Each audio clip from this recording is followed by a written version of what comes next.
Hello, everyone. We are up to Survey Thursday, and today let's first talk about the results of last week and then go on to this week.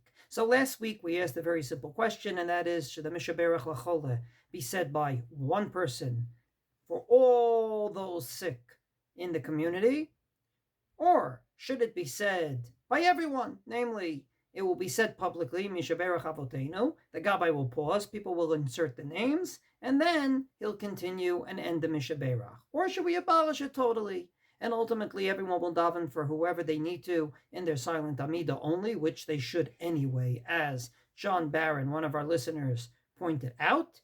And ultimately, we will then not have a public Mishaberach for Cholim.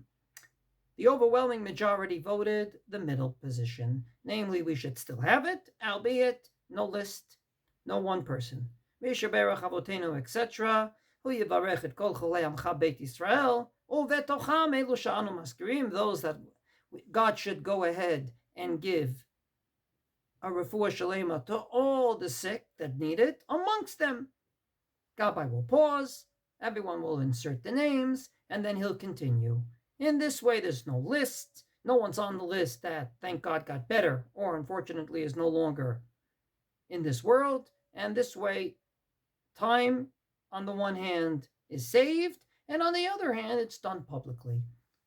From this, let's go to this week's topic. And this week's topic is a very controversial one that started with the following article as introduced in the following video. Hey, Plevsky here. Shana Tova. I have a funny story from Yontif to share with you. Came home from shul, and I grabbed the closest reasonable reading material, which turned out to be Jewish Action Magazine, the magazine of the Orthodox Union. Cool. I flip open to an article that seemed interesting. Between Nusach and Nigun, the Chazan's evolving role. So as you can see, this particular article in the Jewish Action, a magazine of the Orthodox Union, or the OU, brought up the question, what is the wave of the future?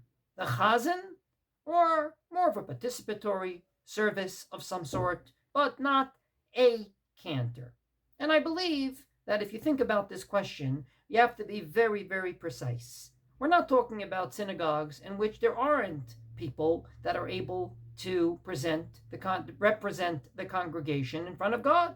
Namely, there aren't people in what we call bench strength within that community. In those situations, obviously you need a cantor, because without it, you won't have davening.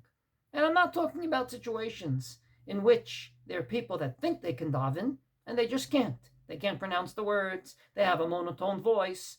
Obviously, in those situations, we know they shouldn't be chazanim. I'm talking about people that can get up there, be a shliach tzibur, be a messenger of the congregation. However, they're not the cantor. They don't daven every single Shabbos, Yontiv, or special occasions. Rather, from time to time. And I believe in those situations, we have the following two options. A, should we have a cantor? Because this way it will be the same songs every week or similar songs every week. People will know it. People will know what to expect. People will know how long davening will take.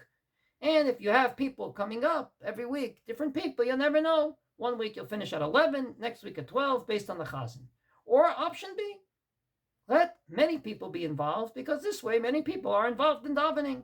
And usually the people that are involved will opt for a more participatory service than a chazan-led, cantor-led service. Namely, many cantors feel that since it's their job, they have to be the leading voice and the only voice. So from time to time, they'll sing a song, but in general, they're the leading voice.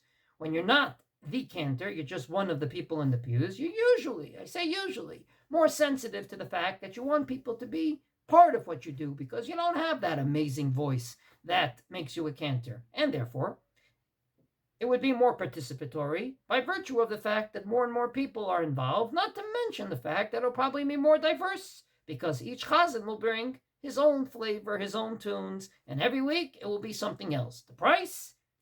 People might get mixed up. They don't know every tune that every chazan says, but diversity you will have, more participatory service you'll have as well. A third option is a cantor should be there for the special occasions, be it Rosh Hashanah, Yom Kippur, Tfilat Geshem, Tfilat Tal, etc.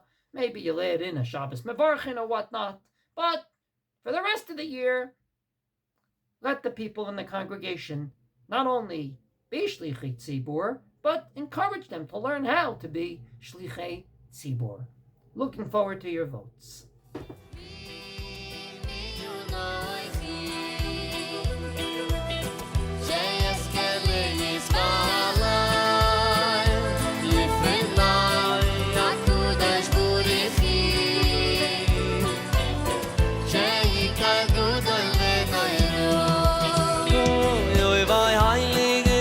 Schäfer, die aus dir beten daven, oi oi oi oi daven, Fadi,